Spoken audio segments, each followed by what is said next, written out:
For Wall Street Media, this is Isabella. I'm here with Doug and we'll help you make money in the stock market with information you can't find anywhere else. Yes. Some of it will even be related to stocks, won't it? Unfortunately. I mean, No. you know, when it's not about me, it's just not quite as fascinating to me. Tongue in cheek. No, it's not. Yeah, we've been here since noon, guys, and it's 4:30. We've been trying to get Isabel to stop talking about herself. I just, I'm obsessed. What can I say? Who do we have for William Blair? We have two wonderful ones. Oh, yes, we do. We have Chris Brewster, CFO of Cardtronics, CATM, talks about replicating their business model internationally. They're a good, solid one. The other major growth pathway, and now stepping outside the United States, we think for this company is really internationally. Basically, what we would attempt to do or wish to do internationally is expand into markets where ATM penetration currently is relatively low, where cash usage is relatively high, where ATM transaction volumes are large and growing at a fairly rapid clip, and importantly, where we can either partner with local people or acquire a local company such that in the course of going into a market, we're not going in de novo, we're going in with considerable local knowledge, because essentially every country is different because banking systems and transaction processing systems are different from country to country, and it's quite helpful to understand how all that works as you're trying to build a business there. The chart on the bottom of the page is intended to give you some sort of sense of how we think about this, what we might do, where we might do it. It's a chart of the number of ATMs per million people in a group of countries around the world. And over on the left, you can see that in the United States, we've got about 1,350 ATMs per million people. There's about 2/3 as many in the UK, and about 1/6 as many in Mexico, and that gives you some sense of why we like the growth characteristics of those two markets. They're just not as densely installed as the United States. The United States is not the most densely installed market. That honor goes to South Korea with about 1,700. And then you look at some of the markets over on the left-hand side of the chart. You see places like Poland, Turkey, other countries in Eastern Europe, if this chart were expanded, that have some pretty interesting dynamics in terms of transaction growth. In some cases, countries that were sort of hidden behind the Iron Curtain for quite a number of years and really are trying to modernize their banking systems. And the card counts in those countries, electronic transaction counts are going up fairly significantly, and all of that spells opportunity to us. Hey, 32,000 ATMs, that's probably enough to occupy you as you flip from one store to the next little boutique, right? Well, way too reduce me to a cultural stereotype. Right, I'm very sorry. Oh, no offense taken. I mean, model shop. No, actually, I adore shopping. It's true. Yeah, I know. Please stop that. I keep the city economy just pumping up. I know I you should do. receive a key to the city, really. Bloomberg, if you're watching. These guys just came public in January, and we just have them here. He's from Houston. They have 32,000 ATMs, right? And he said they have 2,200 in the UK and 1,300 in Mexico. And I thought they said the most was in South Korea. No, that was per million. Oh, per You're million. exactly right. That like the average is 1,300 ATMs per million people in the U.S. And in South Korea, he said they actually have 1,700 ATMs. Like that's the average rate that people have. And this guy thinks that's the CFO, and he's telling people that he's looking for his growth to be internationally. That'd be nice, and because good solid machine. You can never find an ATM. ATMs are like taxis. You know that there's lots and lots of them around, as soon as you need one, but you can never find one when you need one. Make America like South Korea. That would be the slogan of a winning politician, I think. Yeah.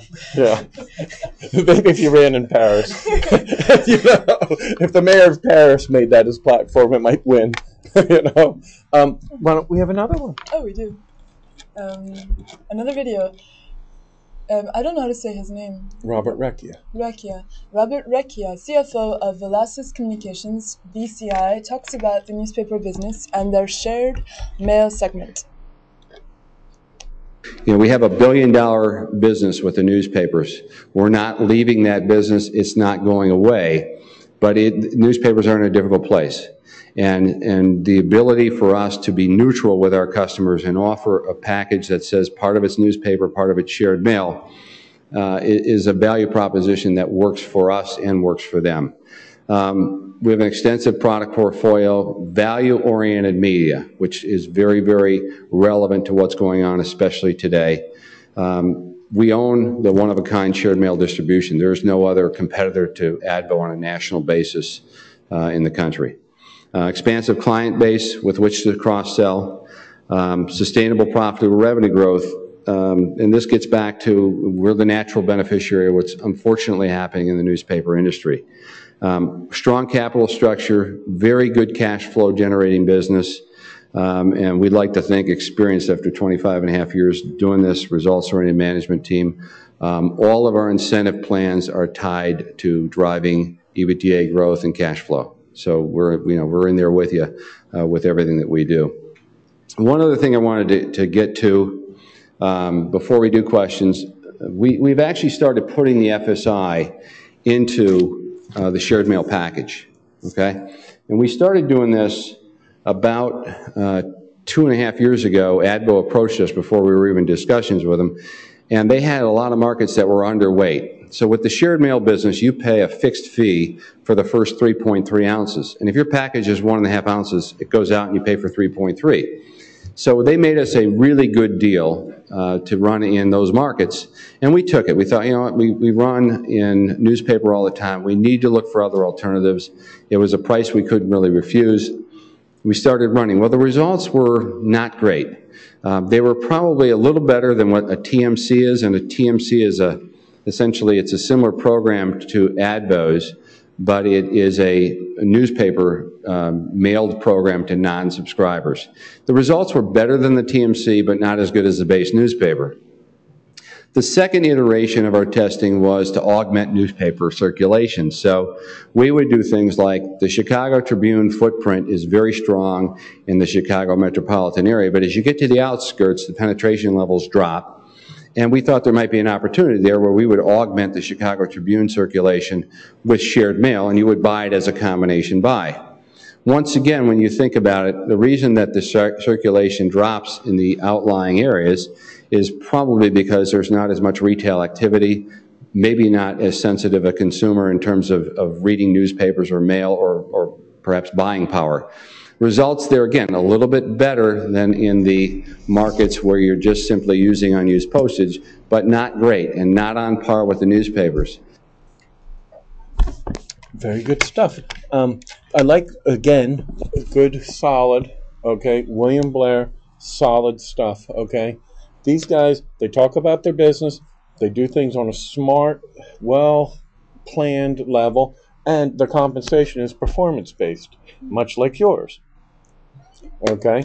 Do a little picture of Mike during our little video break.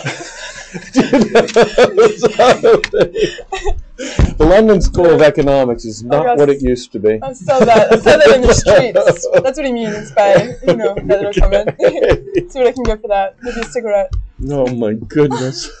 Smoking in a very silky manner. Oh, wait, we're not talking about me. Sorry. I get so confused. One of us is talking about you. The other is trying to talk about this CFO and people who are trying to invest their money. Nice 10.9 price to earnings ratio, right? Says to do $1 billion a year with the newspapers.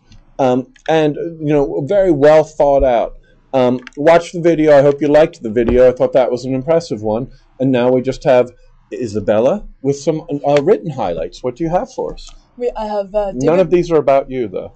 Oh, never mind. I'm leaving. Alrighty. David Richter, President and COO of Hill International, HIL, talked about the acquisition in May of Euromost Polska, as 6 of their executives were promoted yesterday.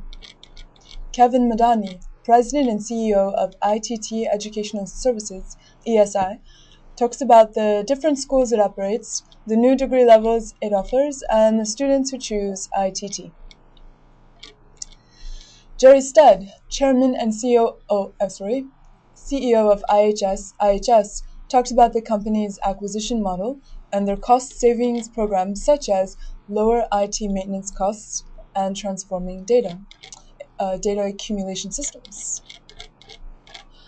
Bill Sheriff, CEO of Brookdale Senior Living BKD, talked about the completion of a major integration program for the company's legacy companies and recent acquisitions.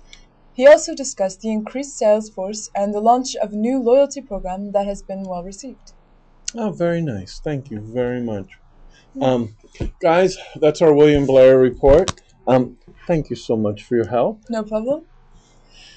Well, that was ridiculously cordial. Really, that's it? I'm very polite. Oh my God. Okay. Well, we're here every day, even days that are the Twilight Zone, at Wall Street Media. You can find us directly at wsmco.com. Thank you. Thank you.